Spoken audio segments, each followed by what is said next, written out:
Capítulo 22. O discurso de defesa de Paulo. Irmãos e pais, dai ouvidos à minha defesa, que neste momento apresento diante de vós. E assim que ouviram que lhes falava em aramaico, guardaram o mais atento silêncio.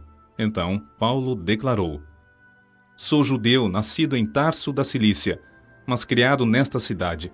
Fui educado rigorosamente na lei de nossos antepassados, aos pés de Gamaliel, sendo tão zeloso por Deus, assim como estáis sendo vós neste dia. Persegui os seguidores do caminho até a morte, algemando tanto homens quanto mulheres, e jogando-os no cárcere, como bem pode testemunhar o sumo sacerdote, assim como todo o conselho dos anciãos.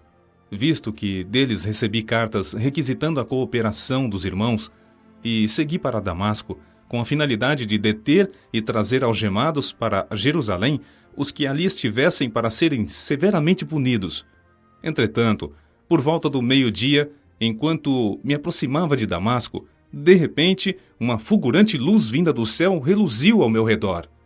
Caí por terra e ouvi uma voz que me indagava: Saul, Saul, por que me persegues? Diante disso, perguntei: Quem és tu, Senhor? Ao que ele me afirmou: Eu sou Jesus, o Nazareno, a quem persegues. E aqueles homens que me acompanhavam também viram o brilho da luz, mas não compreenderam a voz daquele que falava comigo.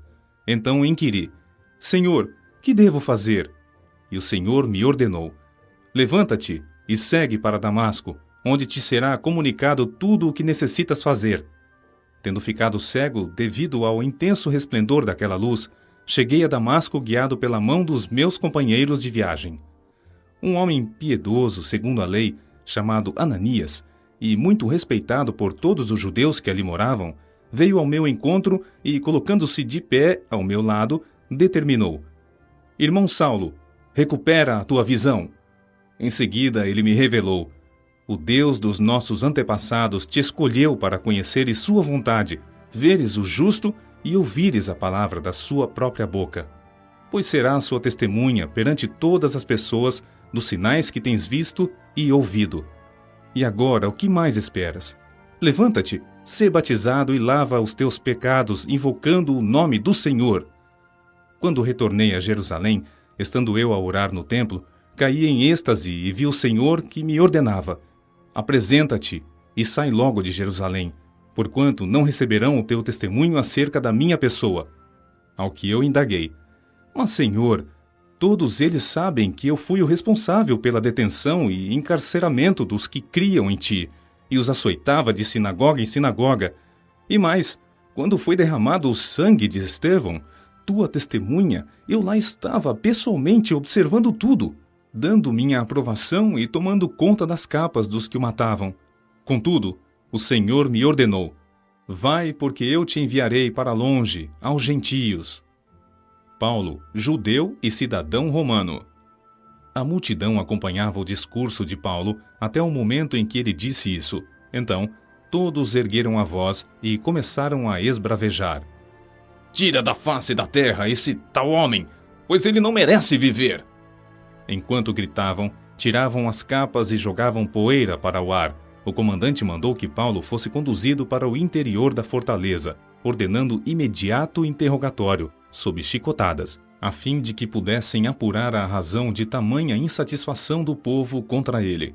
Enquanto o amarravam para dar início aos açoites, Paulo perguntou ao centurião que ali estava: A lei vos permite flagelar um cidadão romano, sem que este tenha sido condenado? Assim que ouviu isso, o centurião correu até o comandante e o preveniu: O que estás fazendo? Esse homem é cidadão romano. Então, o comandante veio até Paulo e o questionou: Diz-me, tu és cidadão romano? Ao que ele lhe afirmou: Sou. Replicou-lhe o comandante: Eu precisei pagar uma grande soma em dinheiro para adquirir o direito de ser cidadão. Retrucou-lhe Paulo: Pois é, eu, no entanto, o tenho por direito de nascimento. Diante disso, no mesmo instante se afastaram de Paulo aqueles que o iriam interrogar por meio de açoites. O próprio comandante ficou temeroso, ao saber que havia amarrado com correias um cidadão romano. No dia seguinte, desejando compreender qual era, de fato, a acusação dos judeus, libertou Paulo e mandou que se reunissem os chefes dos sacerdotes e todo o sinédrio. Então, convocando Paulo, apresentou-o diante deles.